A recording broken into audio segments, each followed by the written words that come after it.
তো এই যে সকালের মজাদার নাস্তারা, তো আমি একটু খিচুড়ি খাবো আর সালাদ খাবো আর এখান থেকে অল্প খাবো।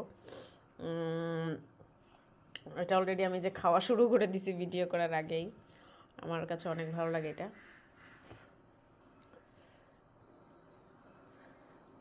আসলে আম্মু যে কী দিয়ে বানায় এত মজার মজার জিনিস।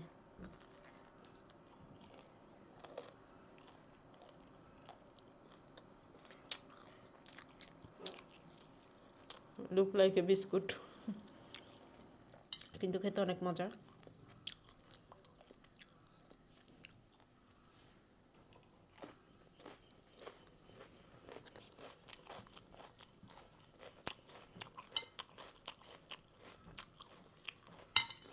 সালাদটা মজা হতো। এটা আমাদের দেশি, মানে দেশি বলতে আমার গাছের টমেটো, দেশি না, গাছের টমেটো।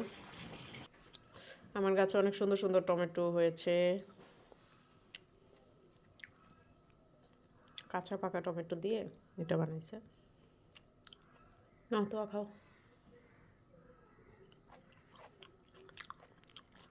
বলো তো কেমন। ফুলকপিও পাচ্ছে মানে আলাদা করে, ফুলকপি।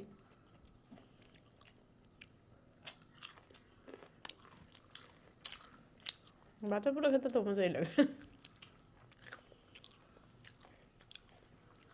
তবে আম্মু সবসময় ভাজা পোড়ার সাথে এরকম একটা সালাদ দেয়,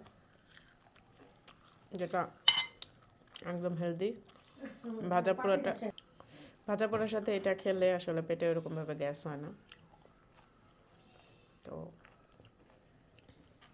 আসলে সন্ধ্যার পরে এত বেশি ঠান্ডা পড়ে, তখন আর ওরকম কিছু করে খাওয়া অনেক টাফ, যে পরিমাণ ঠান্ডা।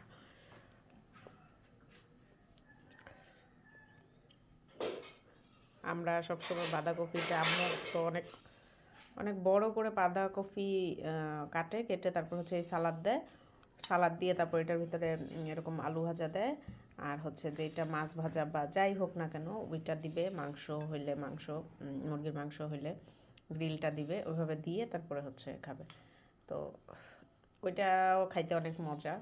আম্মু বিদেশে খেয়ে আসছে এরকমভাবে, আমাদেরকে আসার পরে শিখাইছে। এখন মানে খেতে খেতে অভ্যাস হয়ে গেছে, মজা লাগে অনেক। প্রথম প্রথম একটু অন্যরকম লাগতো, বাট এখন অনেক ভালো লাগে। আর যেহেতু হেলদি আইটেম, সেহেতু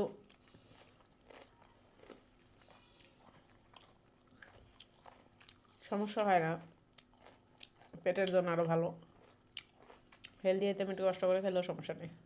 তবে সালাদটা অনেক মজা হয়, আমার হাতে অন্য সালাদ বানা যায় ওগুলো অনেক মজা হয়।